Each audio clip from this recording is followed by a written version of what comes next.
Hai guys, Assalamualaikum warahmatullahi wabarakatuh.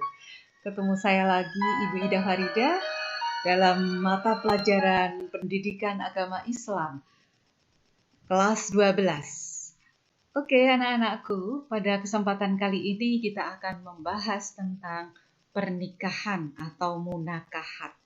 Ya. Gimana anak-anakku? Apa yang kau ketahui tentang pernikahan itu?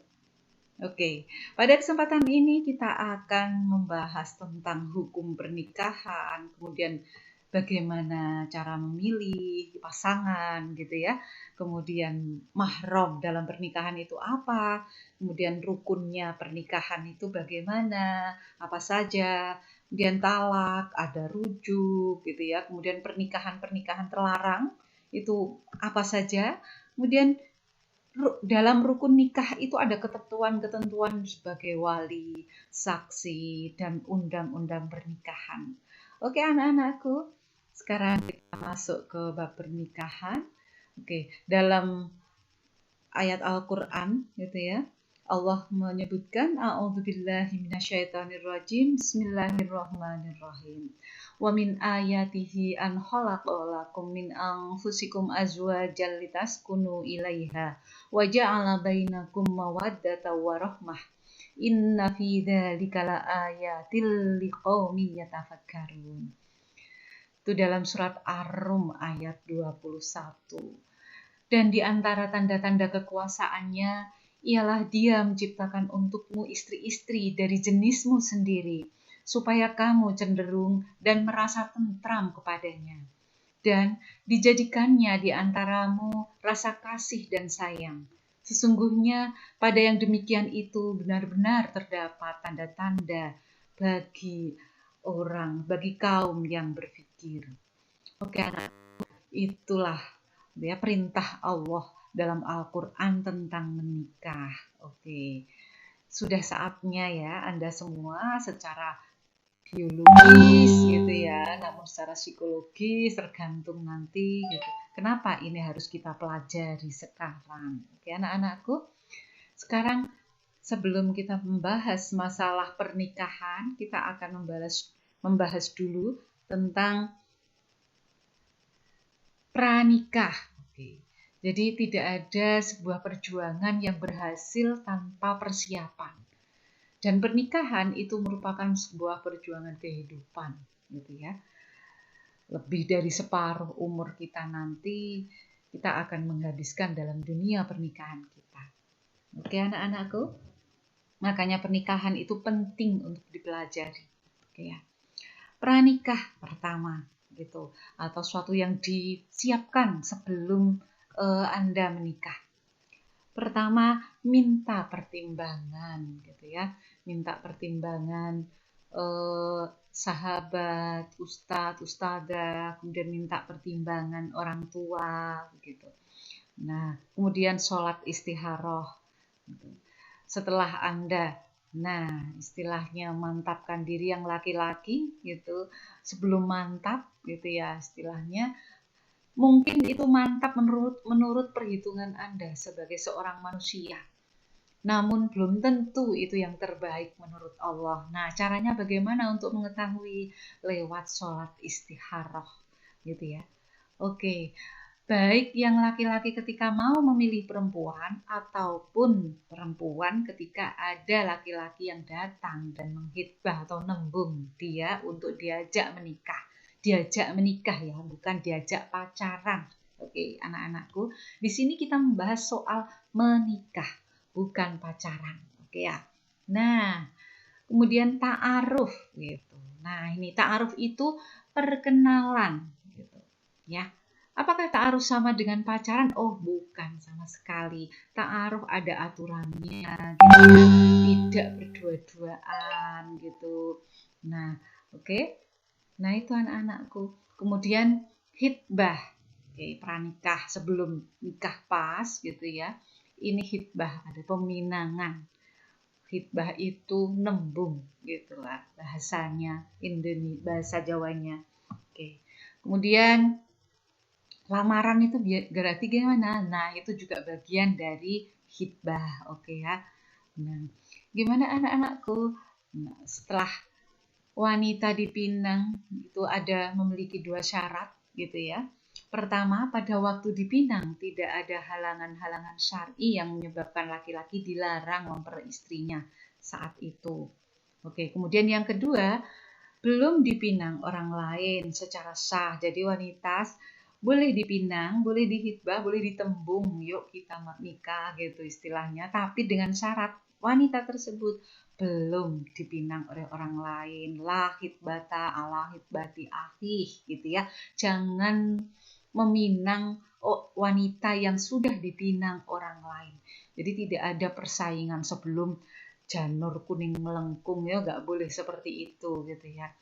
Ketika seorang itu dipinang gitu, maka sudah tertutup baginya untuk pintu yang lain gitu ya. Seorang wanita juga ketika dia sudah menerima pinangan oleh seorang pria gitu, maka dia harus menutup pintu untuk orang lain gitu. Itu ya, itu syariatnya. Kemudian dia seorang wanita juga tidak boleh serta-merta menolak gitu pinangan orang lain yang itu betul-betul solih gitu ya. Nah, ini hati-hati ya, dalam sebuah hadis ada itu disebutkan gitu. Seorang wanita dilarang untuk menolak tanpa alasan syar'i.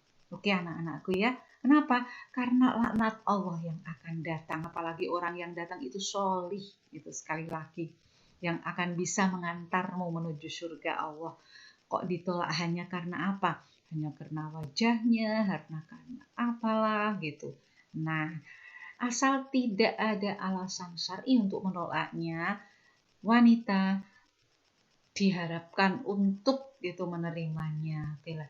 Loh, kalau nggak suka, masalah suka, tidak suka gitu. Itu bisa diusahakan kok kalau wanita gitu ya. Kecuali kalau memang dia sudah terlanjur menyukai orang lain dan nggak bisa tertutup hatinya, makanya itu jangan sebelum gitu orang ada laki-laki yang betul-betul berniat gitu menghalalkannya dengan hitbah, sebelum ada hitbah jangan sampai gitu kita memantapkan diri dengan hanya satu laki-laki gitu dan menutup diri dengan laki-laki yang lain. Oke? Karena sebelum hitbah ada gitu ya, maka hukumnya bebas bagi laki-laki yang lain untuk menghitbah kamu gitu ya. Dan sebagai seorang wanita, sekali lagi gitu, jangan sembarangan menolak, sembarangan menerima juga jangan, sembarangan menolak juga jangan, karena itu nanti akan mengundang laknat Allah gitu ya. Pada berikutnya nanti kalau kita berkeluarga sampai begitu, bisa jadi tidak berkah buat keluarga kita berikutnya karena kita pernah menolak orang yang solih gitu ya, yang harusnya tidak boleh kita tolak gitu. Oke anak-anakku ya. Nah, kemudian melihat wanita yang dipinang nador gitu, itu pranikah sebelum menikah boleh melihat gitu, jangan sampai membeli kucing dalam karung gitu, nembung seorang wanita tapi nggak jelas yang mana gitu, pengennya kakaknya ternyata sama adiknya gitu ya istilahnya. Jadi harus diperlihatkan, oh ini yang dimaksud. Oke. Nah, jadi pengertian menikah sekarang, kalau sudah mantap, sudah hitbah, sudah memutuskan, oke, gitu ya. Sekarang secara pengertian menikah, secara etimologis itu artinya nakaha, berkumpul. Kemudian terminologis gitu atau secara istilah akad yang menghalalkan suami istri bermesraan dengan cara ditetapkan oleh syara gitu. Inilah hanya sekedar akad tapi membuat suami dan istri, membuat laki-laki dan perempuan menjadi halal yang sebelumnya haram. Oke ya. Nah, ini yang bedakan antara hewan dan manusia juga. Hewan tidak ada pernikahan. Kalau manusia gitu ya, tertarik gitu, pengen ngemek, harus menghalalkan dulu lewat akad gitu ya. Itu bedanya manusia dan hewan gitu. Kemudian akad yang menghalalkan hubungan kelamin antara laki-laki dan perempuan. Ini juga yang membedakan antara hewan dan manusia. Ya anak-anakku, dalam rangka ini ada ketentuannya gitu ya. Nah, tujuan menikah gitu itu adalah merasa tentram tadi. Kemudian menimbulkan rasa cinta, menyalurkan naluri secara halal, mendapat kebahagiaan hidup. Jadi dengan menikah itu tujuannya biar menumbuhkan rasa cinta. Ini di sini surat ketiga, surat Ali Imran gitu ya. Ayat 14 jelas gitu. Jadi rasa cinta itu bisa ditumbuhkan setelah menikah. Oke ya. Jadi tidak artinya sebelum menikah sudah terlanjur cinta, ternyata takdir menetapkan berbeda. Nah, itu kan jadi nelongso gitu ya. Oke. Terus kemudian urgensi menikah, sunnah para nabi gitu. Tanda kekuasaan Allah. Nah, kemudian menjadi kaya bisa karena menikah itu menumbuhkan rezeki loh. Betul. Kemudian setengah agama. Tidak ada pembujangan. Oke. Nah, kemudian hukum menikah sekarang. Hukum menikah itu bisa menjadi wajib gitu. Ketika apa? Ketika seorang sudah mampu lahir dan batin untuk menikah. Sudah bekerja gitu ya. Nah, normal secara lahir, oke. Kemudian dia takut sudah beresiko zina gitu loh. Dia udah kerja gitu ya. Nah, tapi malah pacaran terus gitu ya, nggak mau nikah-nikah. Wah, itu kalau nggak nikah dosa itu, karena wajib itu kalau nggak dilakukan gitu dosa gitu ya, kalau dilakukan berpahala, itu wajib gitu. Jadi ada hukum menikah yang hukumnya wajib, kalau nggak nikah nanti zina masalahnya gitu loh. Nah, kayak banyak ya sekarang yang terjadi, tapi orang nggak sadar bahwa nikah baginya itu wajib. Umurnya sudah 30 tahun lebih, udah kerja, pacaran kok terus nggak dinikah-nikahin. Gitu. Kemudian sunnah hukumnya. Mampu lahir dan batin, tidak beresiko zina. Gitu ya. Itu sunnah gitu, oke. Terus kemudian mubah, tidak mampu secara lahir batin gitu. Jadi dia belum kerja gitu ya, tapi istrinya mengikhlaskan, calon istrinya nggak apa-apa kok belum kerja, nanti kalau udah nikah kan insya Allah ada kerja gitu ya. Nah pasti Allah ngasih rizki gitu. Atau istrinya mengikhlaskan karena istrinya kerja juga gitu, sudah kerja. Oke, itu mubah, boleh. Dan itu banyak terjadi, dan alhamdulillah setelah akad nikah, setelah menikah gitu ya, suaminya dapat kerja dan wajib, karena wajib ngasih nafkah istrinya gitu ya. Kemudian makruh, tidak mampu secara lahir dan batin gitu. Belum kerja gitu ya. Nah, tuh. Terus terpaksa kayak gitu. Itu makruh. Kemudian haram. Nah, tidak mampu secara lahir batin dan tujuannya menyakiti istrinya atau dendam gitu. Naudzubillah min dzalik gitu ya. Sekarang memilih pasangan gitu. Memilih pasangan harus punya prinsip ini anak-anakku gitu ya, agar kalian tidak sembarangan dalam memilih teman hidup gitu. Istilahnya hidup loh. Jadi sebagian besar umur kamu nanti akan kamu habiskan untuk pasanganmu, dan ini bukan hanya di dunia toh, tapi pasangan menuju akhirat surga nanti. Nah, jadi ini merupakan ibadah gitu ya.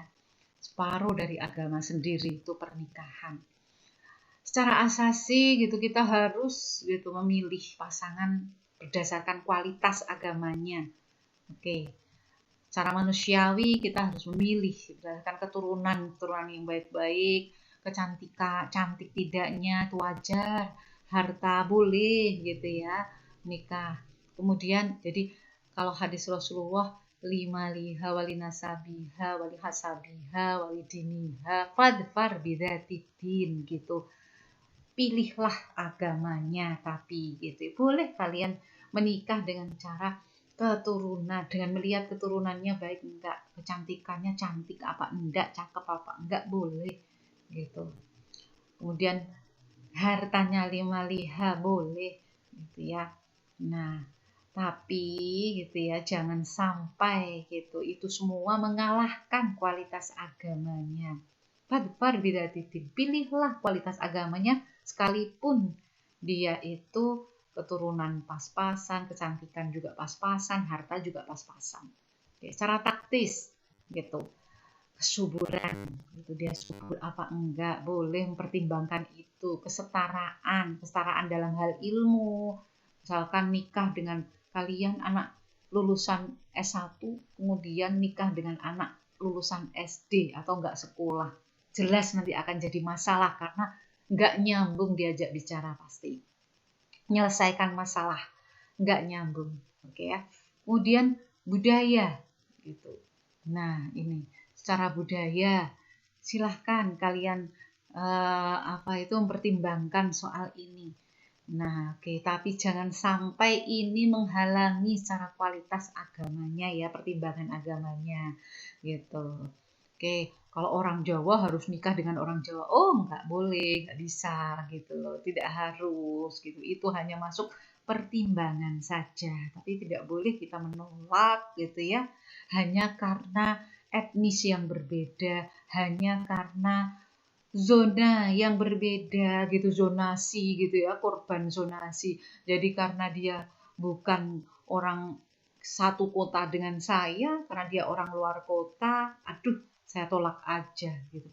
Itu hanya sekedar pertimbangan tapi tidak boleh gitu menghilangkan gitu di atasnya faktor ini agamanya gitu ya. Oke. Kemudian harta gitu. Nah, kesetaraan harta. Oke, boleh gitu ya, tidak jomplang banget, kaya dan miskin gitu boleh secara ketimbangan gitu, tapi itu hanya pertimbangan saja. Kemudian lifestyle, lifestyle itu gaya hidup, oke, gitu ya, itu masalah selera taktis gitu. Nah, tapi itu tidak menjadi mutlakan untuk memilih sebuah memilih pasangan. Kemudian kriteria mahram ini. Ada mahram yang sifatnya selamanya. Boleh terlihat aurat kecil, boleh bersentuhan, boleh berhalwat, boleh bepergian. Nah, itu ya. Contohnya saudara sekandung. Ada mahram yang sementara, gitu.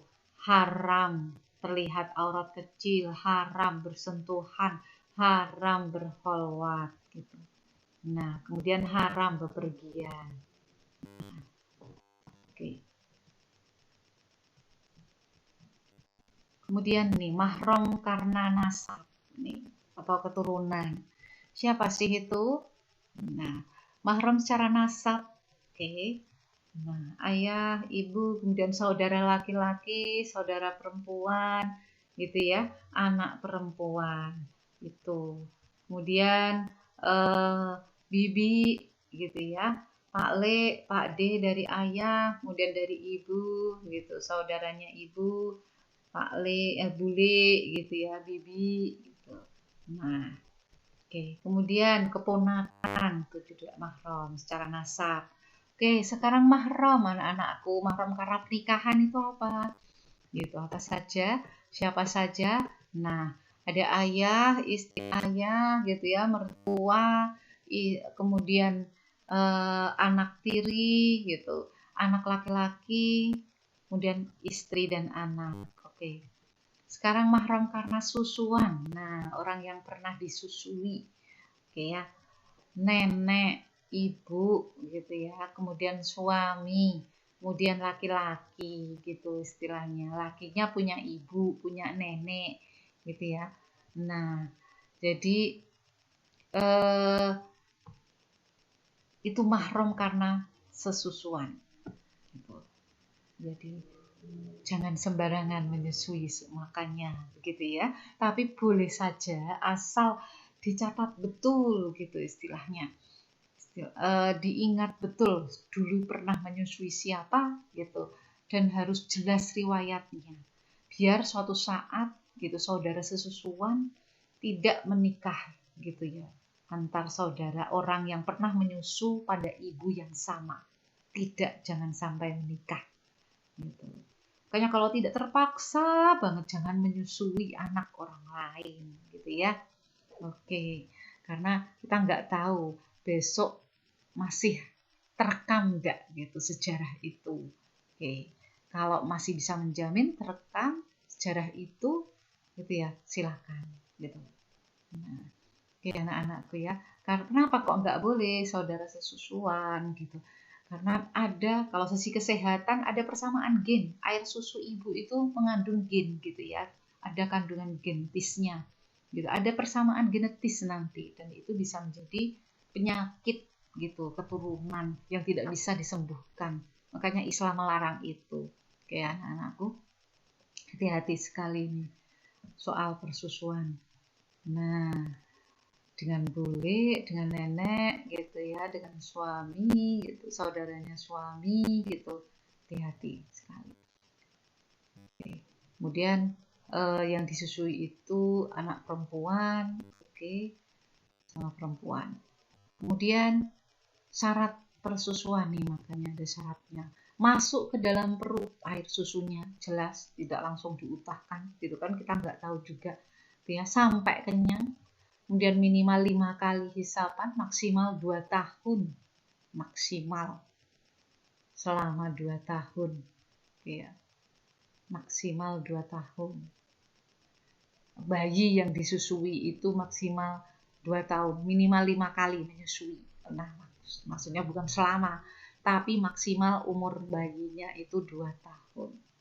Kalau lebih dari 2 tahun masa disusui sih gitu ya istilahnya. Enggak. Nah, anak-anakku, sekarang kita lanjutkan nih rukun menikah gitu. Ada wali, saksi 2 orang laki-laki, kemudian ijab kabul, suami istri, istri gitu. Nanti ada ketentuannya masing-masing. Ketentuan wali sekarang, Islam, balik, berakal gitu, merdeka, tidak dipaksa. Syaratnya wali, nah, menurut Imam Syafi'i ini, laki-laki walinya harus tidak dipaksa, tidak sedang ihram, tidak cacat penglihatan, oke ya. Nah, itu wali. 2 orang saksi. Ini contohnya. Ini ada wali, 2 orang saksi laki-laki gitu ya. Ada penghulunya. Saksinya kanan kiri, kemudian penghulunya gitu. Loh, kok di gambar itu nggak ada pengantin perempuan gitu ya? Karena rukun nikah memang hanya itu gitu ya istilahnya rukun nikah gitu.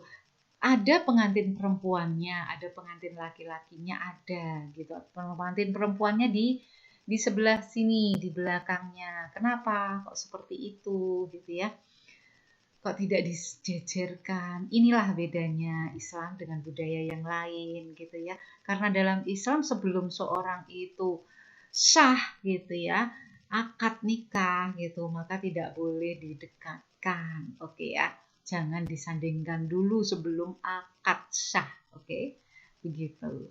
Nah, ini malah justru contoh pernikahan yang sunnah sesuai dengan ketentuan. Oke ya, anak-anakku ya, jelas? Oke. Terus kemudian susunan wali sekarang. Ayah, ayahnya ayah gitu dan seterusnya. Kakek boleh jadi wali ya. Saudara laki-laki seayah seibu. Kakek jadi wali kalau ayah nggak ada, sudah meninggal misalnya. Kemudian saudara laki-laki seayah, saudara laki-laki seibu, saudara laki-laki, anak laki-laki dari saudara laki-laki seayah seibu, anak laki-laki dari laki-laki seayah, kemudian saudara laki-laki ayah yang seayah dan seibu, saudara laki-laki ayah yang seayah dengan ayah, dan anak laki-laki saudara laki-laki ayah yang seayah dan seibu dengan ayah. Oke. Sekarang mahar. Nah, dalam Islam memuliakan wanita dengan mewajibkan laki-laki yang hendak menikahinya menyerahkan mahar. Tapi sebelumnya masuk ke mahar, kalau ini semua nggak ada, siapa walinya gitu ya. Nanti ada wali hakim anak-anakku. Nah, wali hakim itu wali yang ditunjuk oleh peradilan agama. Oke ya, dari KUA dulu terus peradilan agama. Oke, karena semua ketentuan wali tersebut tidak ada. Oke ya, anak-anakku. Dan ini harus diurus dulu sebelum pernikahan itu terjadi. Minimal 1 minggu atau 1 bulan sebelumnya. Gitu. Oke. Terus kemudian sekarang kita bahas mas kawin atau mahar anak-anakku. Oke. Nah, Mahar, apa itu mahar? Nah, Islam memuliakan wanita dengan mewajibkan laki-laki yang hendak menikahinya menyerahkan mahar atau mas kawin. Islam tidak menetapkan batasan nilai tertentu dalam mas kawin ini, tapi atas kesepakatan kedua belah pihak dan menurut kadar kemampuan, tidak boleh memberatkan ya anak-anakku ya. Oke. Jadi sabda Rasulullah tuh sebaik-baik mahar adalah yang paling ringan. Oke. Nah, tidak boleh memberatkan, tapi kalau kamu begitu memuliakan perempuan dan kamu mampu, oke, gitu istilahnya. Mau mobil Pajero, mau mobil Lamborghini gitu ya. Silahkan. Bahkan Rasulullah saja setiap menikahi gitu ya, calon istrinya gitu ya. Menikahi istri ketika menikahi Khadijah saja, Ibunda Khadijah, Rasulullah itu maharnya, mas kawinnya itu 500 unta merah, bayangkan. Padahal unta merah ketika itu adalah ibarat mobil termahal hari gini. Rasulullah begitu kaya banget berarti ya. Iya, Rasulullah itu bisnismen yang sukses gitu. Dan Khadijah, Bunda Khadijah itu gitu ya, istri Rasulullah itu juga bisniswoman yang luar biasa suksesnya. Wanita kaya terkaya di Jazirah Arab bahkan. Masa melamar wanita terkaya di Jazirah Arab gitu hanya pakai cinta doang gitu kan nggak mungkin gitu ya istilahnya. Nah, dan simbol cintanya Rasulullah gitu adalah dengan memberikan gitu. Karena secara fitrah wanita itu memang suka diberi, suka dikasih kebendaan gitu. Itu fitrah wanita gitu ya. Oh, berarti wanita itu matre. Matre itu kalau material mengalahkan yang lain, kalau gila materi gitu. Mengalahkan yang lain-lainnya semua gitu ya. Nah, tapi kalau suka benda, ya nggak apa-apa, emang suka begitu ya. Nah, itu anak-anakku kenapa mahar itu harus ada gitu. Nah, untuk memuliakan wanita sekali lagi gitu ya. Nah, oke anak-anakku. Nah, tuh. Kemudian hal yang berkenaan dengan teknik pernikahan. Ini undang-undang nomor 1 tahun 74 pasal 2 gitu ya. PP nomor 9 tahun 75 tentang pencatatan perkawinan. Jadi pernikahan karena akad gitu ya. Pernikahan adalah sebuah akad atau ikatan yang sangat kuat sekali gitu, yang tidak mudah untuk dilepaskan, hanya sekedar ditinggal pergi, tidak mudah itu gitu ya. Akad itu suatu yang kuat sekali itu karena berkekuatan hukum. Nah, disinilah gitu ya. Maka pernikahan di Indonesia harus lewat KUA sekali lagi. Gitu. Kantor Urusan Agama. Kalau tidak lewat KUA, resikonya besar anak-anakku. Alias nikah siri itu, gitu ya. Walaupun banyak berbeda pendapat masalah nikah siri itu boleh apa enggak gitu. Kalau di Indonesia kenapa tidak langsung nikah di KUA yang berkekuatan hukum ketika nanti kamu habis nikah kemudian suamimu pergi gitu ya istilahnya dan tidak kembali lagi bisa dijerat dengan hukum gitu ya. Tapi kalau tidak lewat KUA kalian hanya bisa menangis saja begitu loh. Karena tidak punya kekuatan hukum. Dan inilah perlindungan juga buat keduanya, tidak hanya wanita yang dilindungi, pria juga begitu. Habis nikah pas gitu ya, ditinggal istrinya gitu, TKW atau apalah gitu ke luar negeri, ternyata di luar negeri nikah lagi dengan orang lain gitu ya, nggak pulang-pulang seperti itu. Nah, bisa dituntut itu secara hukum gitu. Oke ya, bisa dipenjara bahkan karena ada hukumannya meninggalkan gitu tanpa alasan yang dibenarkan. Oke ya. Nah, kenapa kok bisa? Karena ini ada undang-undangnya, anak-anakku, ada undang-undang yang berlindung. Itulah yang disebut akad ikatan yang sangat kuat sekali, tidak sekedar lesan doang, tidak sekedar sumpah di mulut saja, tapi diikat dengan undang-undang. Memang yang menyaksikan itu adalah Allah gitu, tapi diperkuat di dunia dengan undang-undang di dunia. Oke anakku ya. Nah, kemudian Keduanya harus Islam, ini undang-undangnya. Tidak boleh nikah antar agama gitu. Gitu ya, dalam Indonesia dalam undang-undang juga. Loh itu tapi para artis kok ada gitu. Itu penyimpangan anak-anakku. Maka nikahnya tidak di sini pasti gitu ya. Tidak karena tidak di Indonesia, karena tidak dilindungi undang-undang, itu bertentangan dengan undang-undang anakku. Makanya banyak yang akhirnya cerai gitu ya. Nah, silahkan kalian tahu sendiri gitu. Dan tidak akan bahagia pasti gitu ya, karena nikah adalah ibadah bersama gitu ya, dari dunia sampai ke surga nanti. Oke. Terus kemudian sudah sampai umur 21 tahun, 21 tahun. Ini dasarnya gitu ya. Tidak dipaksa. Nah, jadi tidak boleh pernikahan dipaksa gitu ya. Tidak ada halangan nikah antara kedua calon. Nanti ada kriteria-kriteria yang bisa menghalangi menikah itu apa saja. Kemudian Undang-Undang Nomor 1 Tahun 74 Pasal 12 tuh menyebutkan dilakukan menurut hukum masing-masing agama dan kepercayaan, ya. Nah, jadi kalau nikah beda agama terus gimana? 2 kali nikahnya, gitu.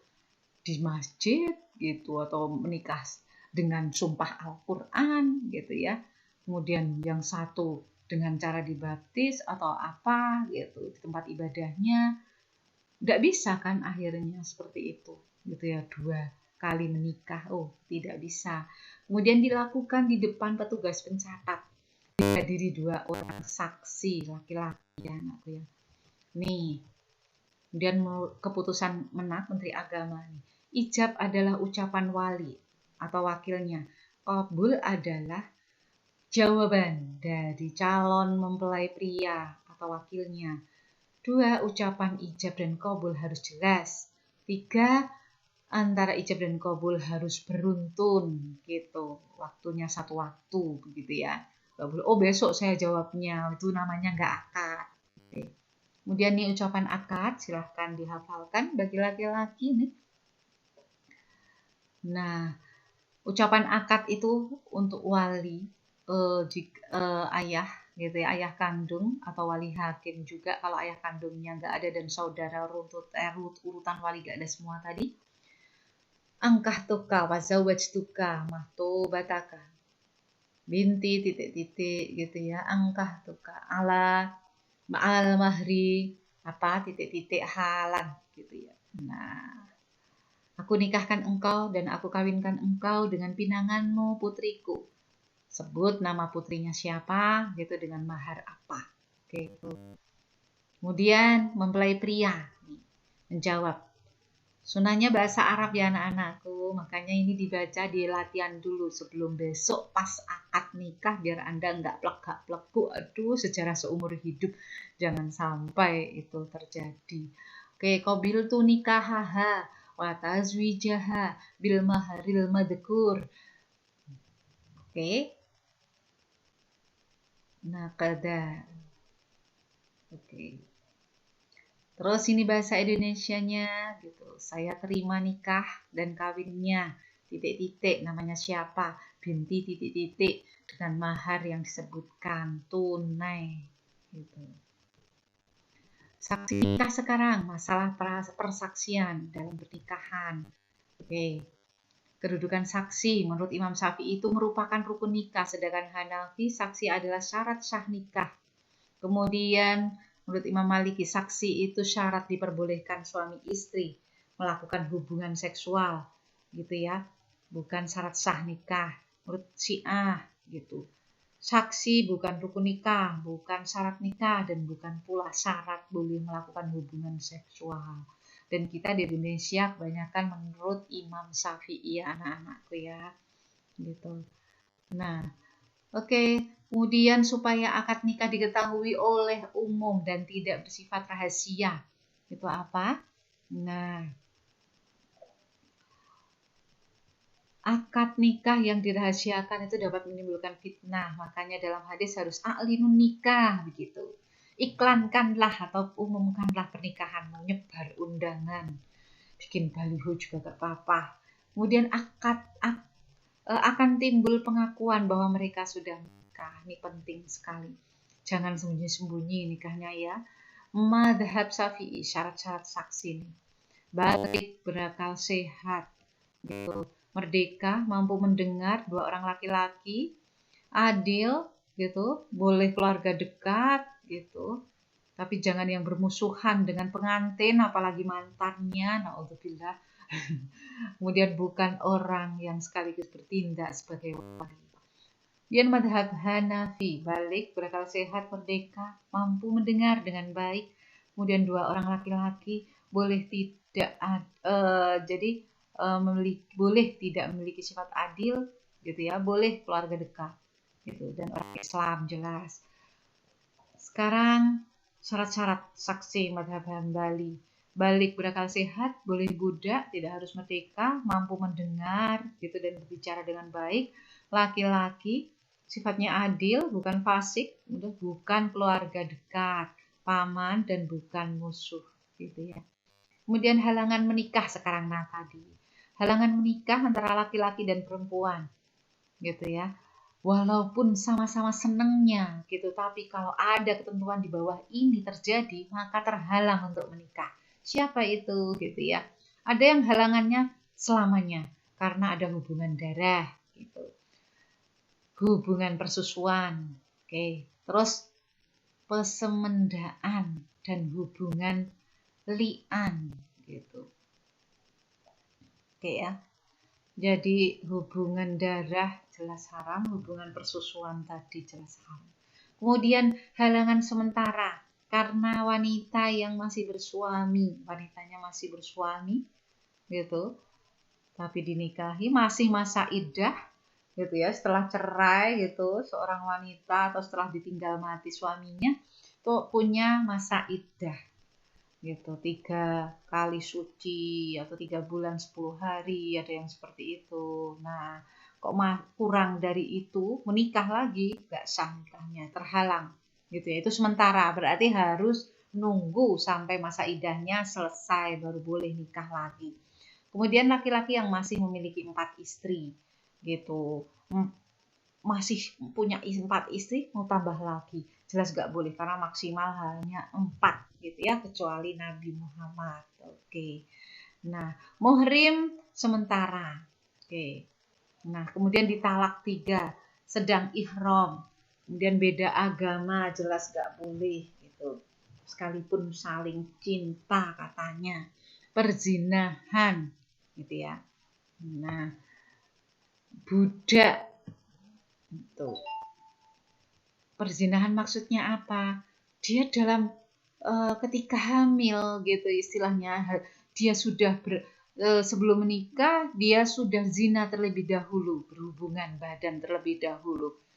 Oh, terhalang itu nikahnya justru gitu ya. Sebelum apa? Sebelum anaknya lahir dan setelah masa nifas selesai gitu.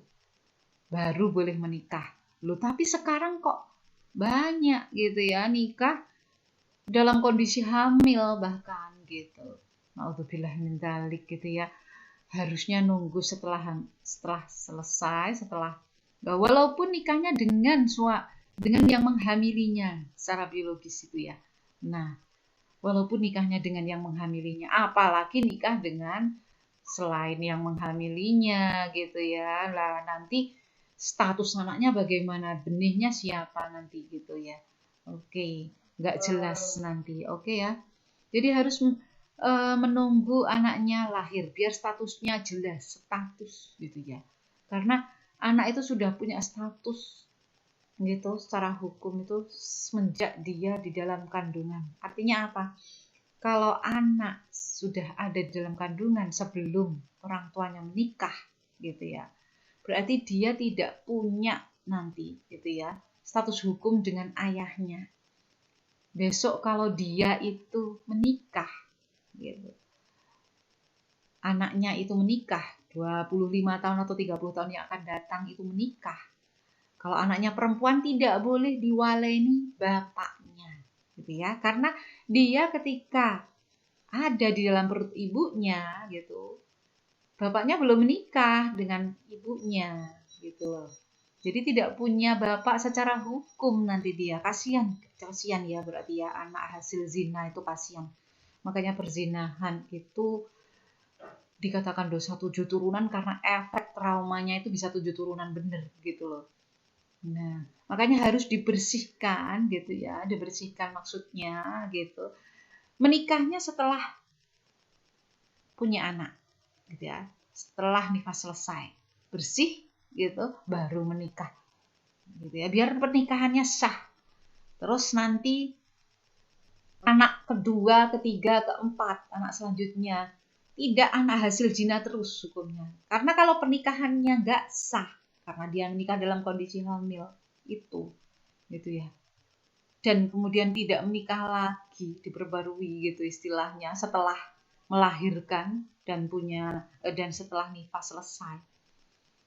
Nanti kemudian dia punya anak kedua, ketiga, keempat, dan seterusnya, nanti zina terus itu hukumnya. Karena pernikahannya nggak sah, kayak putus statusnya gitu ya, harusnya diputus gitu, ketidakabsahannya itu atau hukum zinanya gitu, dengan pernikahan dalam kondisi tidak hamil gitu ya. Oke ya, setelah hamil, setelah anaknya lahir. Oke anak-anakku, paham ya anak-anakku ya. Oke, kemudian nih, persamaan derajat dan tanggung jawab hak suami istri. Suami istri mempunyai punyai derajat yang sama, hak dan kedudukan yang seimbang, bukan yang sama ya. Suami istri mempunyai kewajiban dan tanggung jawab bersama dalam rumah tangga. Pembagian tugas sesuai dengan kodrat masing-masing antara suami dan istri. Oke. Nah, hak bersama suami istri nih, hak bergaul sebagai suami istri, hak muasyarah bil ma'ruf atau menggauli dengan baik gitu ya, nggak secara hewani. Kemudian hak menisbahkan, menyatakan nasab kepada suami gitu. Kemudian saling mewarisi, suami bisa mewarisi istri, istri juga bisa mewarisi suaminya. Hak untuk kewajiban mengasuh anak gitu. Kemudian kewajiban istri nih, patuh berbakti pada suami. Jika istri membangkang, juga mau patuh, maka suami berhak menasehati, tidak menegur istri dan pisah tempat tidur, gitu ya. Tidak memukul tapi bagian yang diperbolehkan, gitu. Nah, kemudian suami menghentikan nafkah kalau istrinya membangkang, gitu istilahnya. Dan tempat tinggal istrinya, meminta nasihat kepada kerabat yang dihormati gitu. Misalnya istri dilarang pergi gitu sampai lama, ternyata meninggalkan anak dan suaminya sampai lama, seperti itu nggak boleh. Kemudian istri tinggal di rumah yang disediakan suami, ini kewajiban istri ya. Itu nggak boleh ngeyel mentang-mentang rumah yang disediakan suami itu lebih jelek daripada rumahnya, nggak mau dia tinggal. Oh nggak boleh gitu ya. Atau istri diajak suaminya untuk kerja di luar kota, istrinya nggak mau gitu, lebih berat ikut ibunya gitu, atau lebih berat dengan profesinya gitu. Oh nggak boleh itu ya, istri harus tinggal di rumah yang disediakan suami, apapun rumah itu, sekalipun itu rumah kontrakan gitu ya. Artinya suami sudah menunaikan kewajibannya dan istri wajib untuk mengikuti suami, oke? Gitu ya. Nah, terus kalau disuruh bapaknya gimana? Ketika istri sudah menikah gitu dan bapak sudah menyerahkan gitu dengan ijab kabul tadi itu ya kepada suaminya, maka istri sudah milik suaminya dan wajib taat kepada suaminya gitu ya. Nah, berarti bapak nomor 2 dong. Ibu nomor 2 jelas gitu ya. Nah, dan orang tua suami menjadi orang tua kita pertama gitu ya. Karena kita sudah diserahkan gitu sebagai istri. Oke. Nah, kemudian yang ketiga, menyusukan anak 2 tahun penuh. Nah, kayak anak-anakku.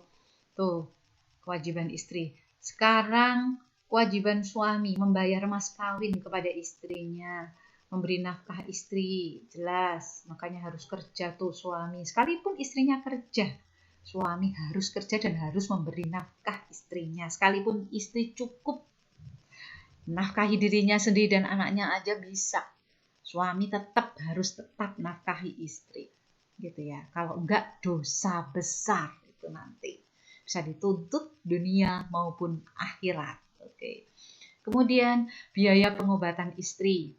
Nah, terus menyediakan tempat tinggal bagi istri wajib tuh. Kemudian pengadaan perabot rumah tangga, oke ya.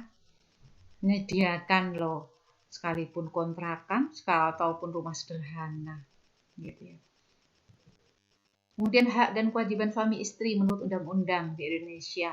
Oke. Sama tadi. Yang ini pernikahan terlarang yang terakhir, nikah mut'ah atau nikah kontrak, gak boleh ya anak-anakku. Kemudian nikah muhalil, nikah yang dalam skenario oke, saya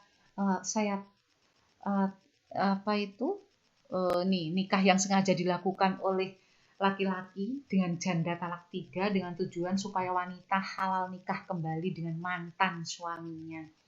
Setelah pernikahannya putus dengan talak maupun karena suaminya wafat, gitu ya, nggak boleh. Kemudian haram itu ya hukumnya. Nikah sigor atau tukeran gitu. Saya nikahin kakakmu gitu, tapi gitu, oke, nikah. Kamu boleh nikahin adik saya tapi dengan syarat kayak itu, tukeran gitu ya. Nikah masa iddah tadi yang saya sebutkan. Gitu. Iddah belum selesai, masa menunggu gitu ketika suaminya meninggal gitu atau cerai, belum selesai masa iddahnya, sudah nikah lagi, nggak boleh. Kemudian nikah dengan beda agama, anakku, jelas nggak boleh. Ini surat Al-Baqarah ayat 221 ya. Nikah sedarah, incest diharamkan.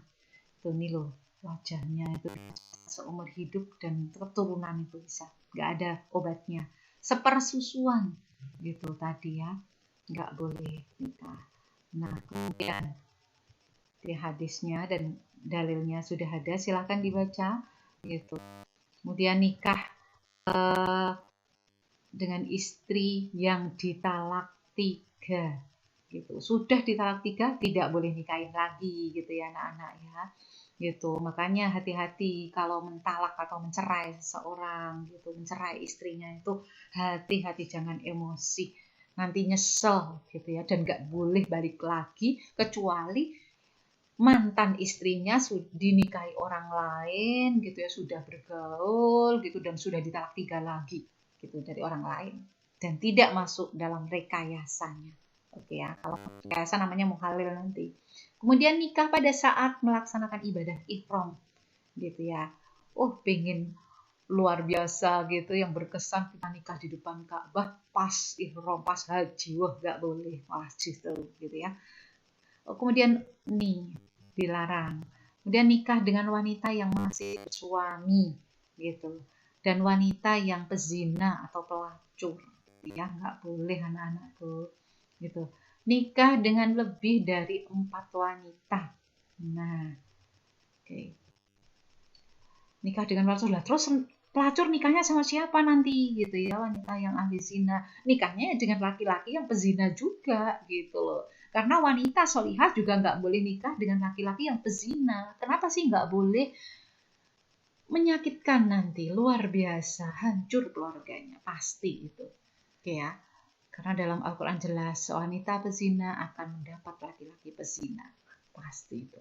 Nikah yang menghimpun wanita dengan babynya gitu.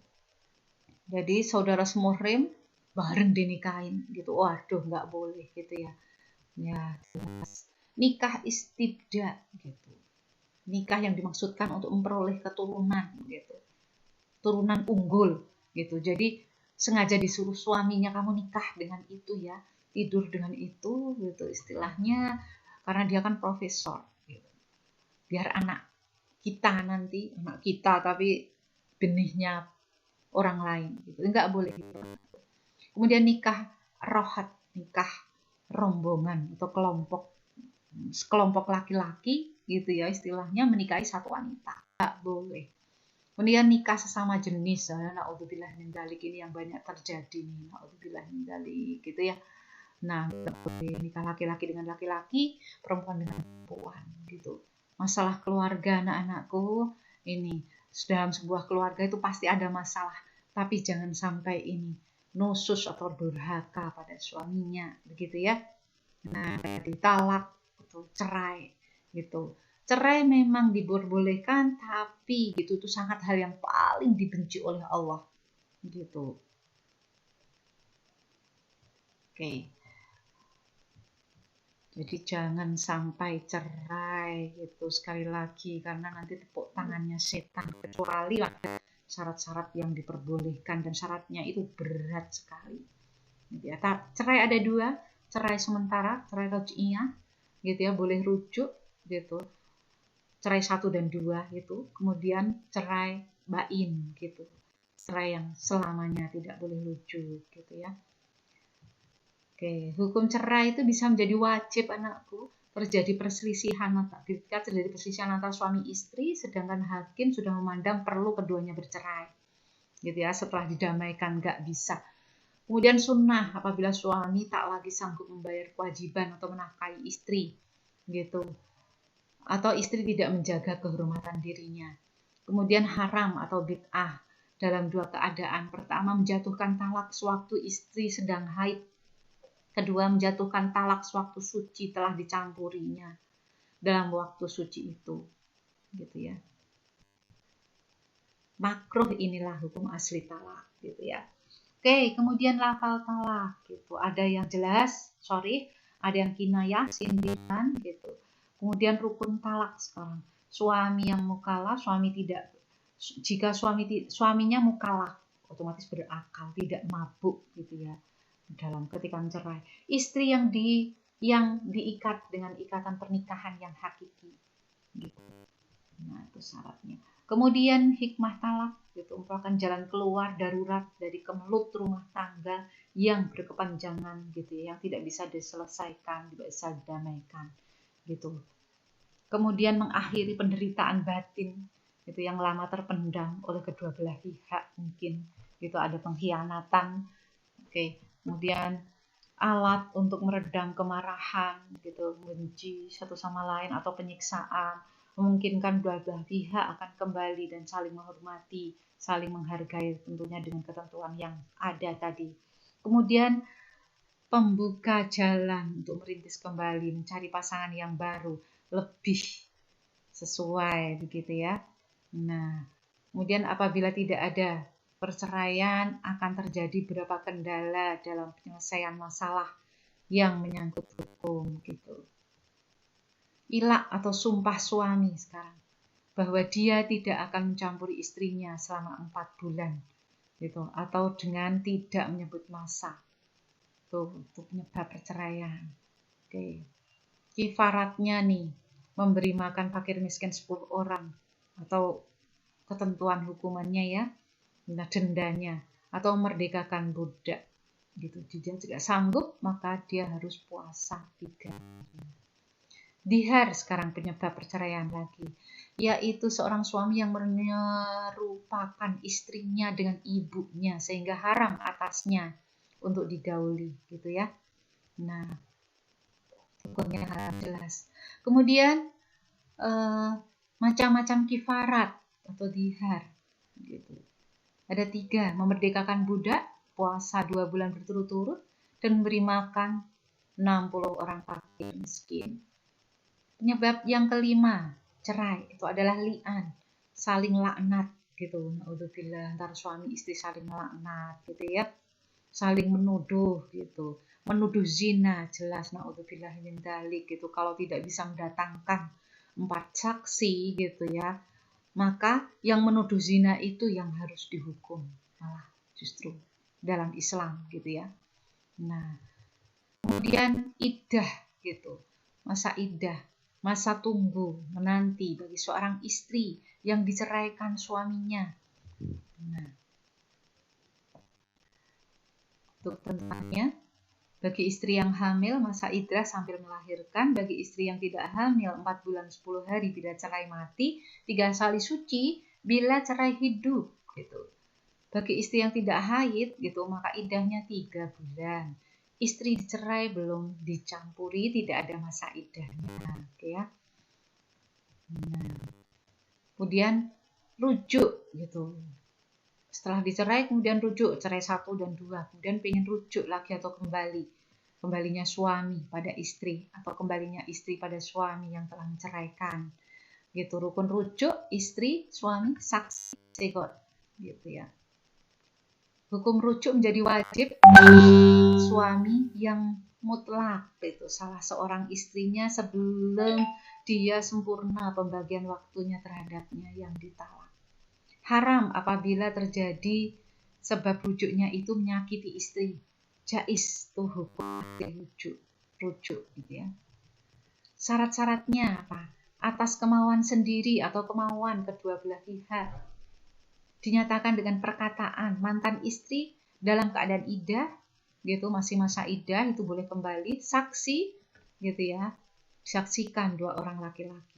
Ketentuan rujuk hanya boleh dilakukan jika membawa kebaikan bagi istri dan anaknya gitu ya. Kemudian hikmahnya mengembalikan hubungan persaudaraan, alat islah gitu, menyelamatkan masa depan anak-anaknya. Oke. Sekarang huluk gitu. Huluk itu seorang suami yang menceraikan istri dengan imbalan mengambil sesuatu darinya. Huluk disebut tebusan gitu.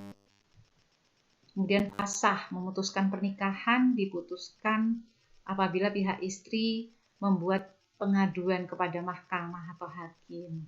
Oke ya. Misalnya suami tidak bisa bekerja, suami berpenyakitan gitu yang permanen gitu istilahnya.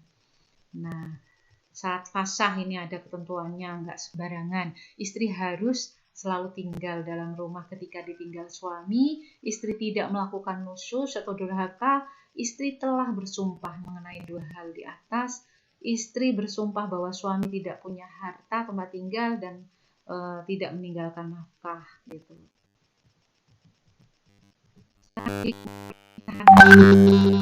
Yang mendorong seorang untuk hidup lebih berencana, aktif kreatif, dan memenuhi kebutuhan keluarga. Hidup akan lebih bertanggung jawab. Terwujud keluarga yang tenang, bahagia, dan sejahtera. Oke ya anak-anakku, demikian yang bisa kita pelajari tentang pernikahan gitu. Semoga bermanfaat untuk kehidupan Anda mendepan. Oke ya. Billahi taufiq wal hidayah. Assalamualaikum warahmatullahi wabarakatuh. Tugas di Google Classroom. Bye-bye.